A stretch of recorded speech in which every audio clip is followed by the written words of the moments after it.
આ તરફ દાહોદ જિલ્લામાં પણ મુશળધાર વરસાદ। દાહોદ શહેર અને ગ્રામ્ય વિસ્તારમાં વરસાદ। હજારિયા ફળિયા વિસ્તારમાં રસ્તા પર વરસાદી પાણી ભરાયા અને વરસાદી પાણી ભરાતા વાહન ચાલકોની મુશ્કેલી વધી। વરસાદી પાણીના નિકાલની કોઈ વ્યવસ્થા નથી અને તેના કારણે રસ્તાઓ પાણીમાં ગરકાવ છે। ત્યારે આ વરસાદી પાણીના નિકાલની જલ્દીથી કોઈ કામગીરી કરવામાં આવે તેવી માંગ વાહન ચાલકો કરી રહ્યા છે।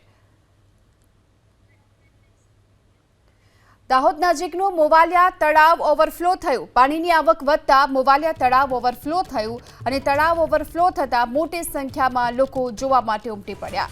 તો દાહોદ નજીક મોવાલિયાનું તળાવ છે કે જે ઓવરફ્લો થયું છે અને આ તળાવ ઓવરફ્લો થતા મોટી સંખ્યામાં લોકો ત્યાં પહોંચ્યા છે। પાણીની આવક સતત વધી રહી છે અને તેના કારણે તળાવમાં પાણીની આવક થતા ઓવરફ્લો થયું છે। મોવાલિયા તળાવ ઓવરફ્લો થતા મોટી સંખ્યામાં લોકો અહીં પહોંચી રહ્યા છે। આ તરફ દાહોદ જિલ્લામાં પણ મુશળધાર વરસાદ। દાહોદ શહેર અને ગ્રામ્ય વિસ્તારમાં વરસાદ।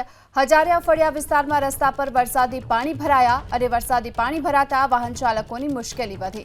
વરસાદી પાણીના નિકાલની કોઈ વ્યવસ્થા નથી અને તેના કારણે રસ્તાઓ પાણીમાં ગરકાવ છે। ત્યારે આ વરસાદી પાણીના નિકાલની જલ્દીથી કોઈ કામગીરી કરવામાં આવે તેવી માંગ વાહન ચાલકો કરી રહ્યા છે।